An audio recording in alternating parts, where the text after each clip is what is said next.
Hello everybody, this is Tyler here once again from the Character Workshop, and to those of you who thought I was actually going to shave off my beard for this episode, I'm sorry to disappoint. But this is the 25th episode of It Came From England. We're about a quarter of a way to 100, if that's ever going to happen anytime soon. And it's been 25 years since this particular short film premiered, and seeing that the last two episodes I covered were Wallace Gromit shorts, it's about time for me to cover the third short film from Wallace and Gromit, under the name A Close Shave. So this short film premiered on December 24th, 1995, which was Christmas Eve of that year. And just like all the previous Wallace and Gromit shorts, it was directed by Nick Park, the music was done by Julian Knott. Aardman Animations was obviously the production company behind the short. And something I forgot to mention in the previous two reviews, but the BBC is the distributor and the broadcaster for this short as well.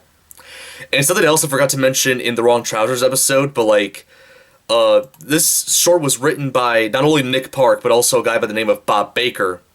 Now, Bob Baker is one of the writers of Classic Who, particularly the Jon Pertwee era, which is an era that I'll cover eventually on It Came From England in a future episode, so stay tuned for that. So the plot for A Close Shave is as follows.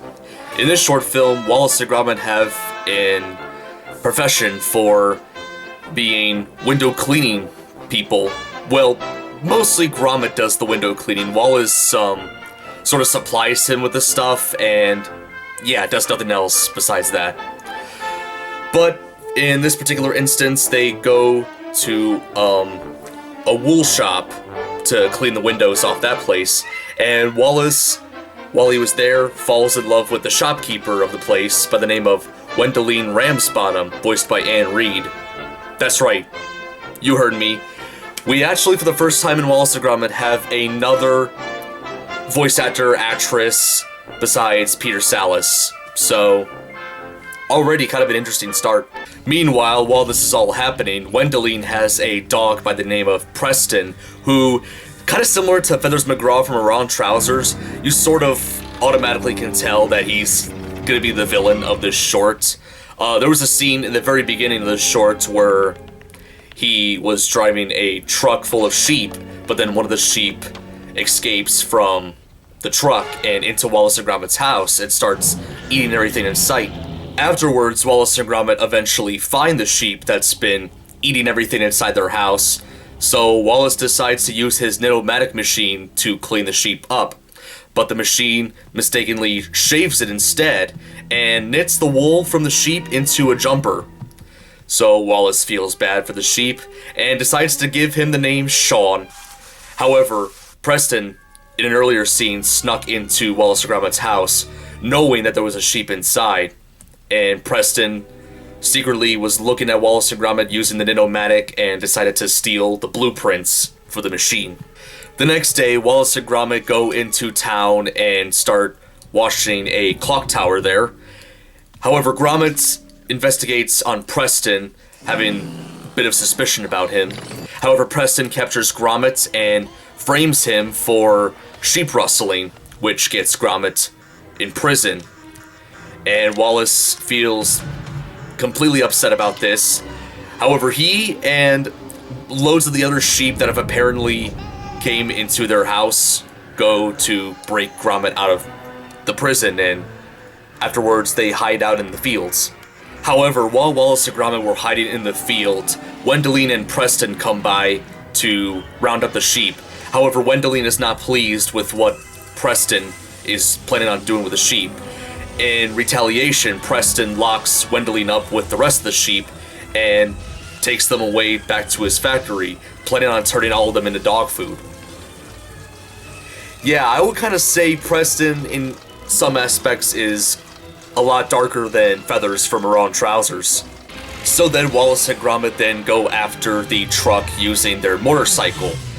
However, the second half of the motorcycle where Gromit was riding on, or the sidecar as it's actually called, detaches, and Gromit was about to fall down a 2,000-foot drop. However, luckily he did change the sidecar into an airplane to continue chasing after the truck. Wallace himself continues to chase after the truck, trying to save Wendeline and the sheep. However, he gets stuck inside the truck as well, and Wendeline, and the sheep are transported to Preston's factory. And Preston, using the Nitomatic blueprints, built his own Nitomatic. And there was sort of a funny line said by Wallace as soon as he sees it. He's like, "Hey, wait a minute, that's mine. I had a patent for that." Then Wallace, Wendeline, and the sheep get put into the wash basin, and the little vacuum, well, not a little vacuum, it's more of like a big vacuum, starts coming in and tries sucking Wallace into the Nitomatic. However, Sean escapes and presses some neon buttons, revealing the location of the factory to Gromit, who is still in his airplane from the previous scene. Gromit then goes to the factory and attacks Preston. Wallace eventually was set free from the vacuum, and then after Gromit attacked Preston, Sean moves the vacuum towards Preston, who gets sucked into the Nitomatic and starts getting his fur removed. However, loud banging noises start coming from the Nitomatic, which then Wendeline starts revealing the truth about Preston. Preston is not an actual dog. Preston gets revealed to be a robotic dog that was made by her father, who was an inventor just like Wallace. And her father intended for Preston to be used for good, however, Preston became evil.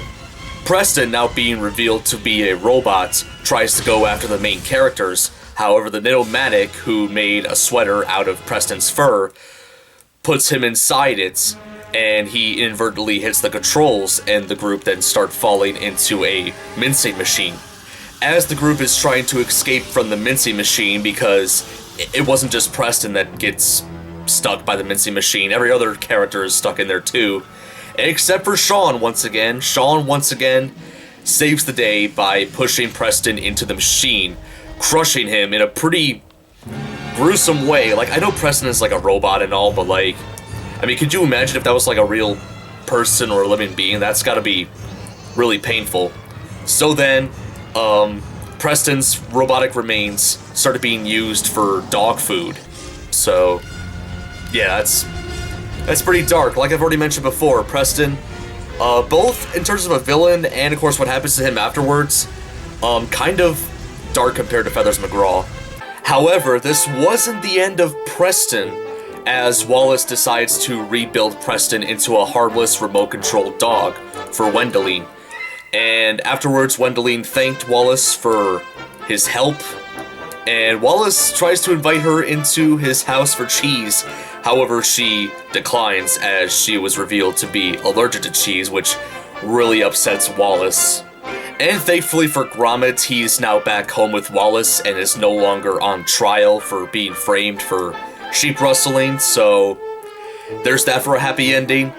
And afterwards, Wallace decides to go for some cheese himself. However, as soon as he opens the place where he keeps the cheese, Sean was revealed to be eating it, and Wallace tries to get Gromit to go after Sean, but Gromit doesn't do anything about it and continues reading the newspaper. It's a pretty funny scene, let me tell you. Get off me cheese! Get off! Get off! Gromit! Gromit! Go for him! Gromit! Oh! Oh, God! Oh. And that was what happened during Wallace and Gromit: A Close Shave. And let me tell you, I think it took me longer to explain the plot for this short compared to the other two. And for good reasons, you know, there was more characters. I thought the Round Trousers had a lot of action, but like, A Close Shave definitely stepped it up by a lot, so yeah, A Close Shave, I would arguably say is probably the best out of the first three short films from Wallace and Gromit. Now I know like fans sort of like, you know, kind of go back and forth about like which ones between The Round Trousers and A Close Shave is better. They're both great shorts, but like, personally, I've always preferred A Close Shave, as it was my favorite Wallace and Gromit short from when I was a kid, and it still is to this day, so yeah, for me, it's probably always going to be A Close Shave, but you guys can have your own opinions. I won't judge. And unfortunately, just like the wrong trousers. I don't really have too many, you know, production behind the scenes info for you guys when it comes to this short. And when it comes to Julian Knott's music, like I've said in the previous two shorts, it's fantastic as it always is. Animation is also well done. And in terms of the budgets, while in The Wrong Trousers the budget was £660,000, for a close shave it was 1.3 million, so yeah, they definitely stepped out their game when it comes to budget. If I'm not mistaken, that's like, what, twice the budget of The Wrong Trousers, and Close Shave came out like 2 years after The Wrong Trousers, so dang. And as you guys heard from me talking about the plots, this was the first time we get introduced to Shaun the Sheep. Now, Shaun himself doesn't appear in any other Wallace and Gromit stuff. However, this character did get his own TV series and 2 theatrical films, so out of all the Wallace and Gromit characters, he got his own spin-off, so yeah. Close Shave was pretty much where Shaun the Sheep first began. And of course, just like The Wrong Trousers, A Close Shave also won the Academy Award for Best Animated Short. And it well deserves it too. And this doesn't relate to Wallace and Gromit, but fun fact, did you know that the year A Close Shave won the award for Best Animated Short, one of the nominees for Best Animated Short was the pilot episode for Courage the Cowardly Dog, The Chicken from Outer Space. That's pretty crazy. But I think that's all I gotta say about Wallace and Gromit, A Close Shave. Definitely watch it. Like, this is probably, as I've already mentioned, my favorite out of the original 3 short films from Wallace and Gromit.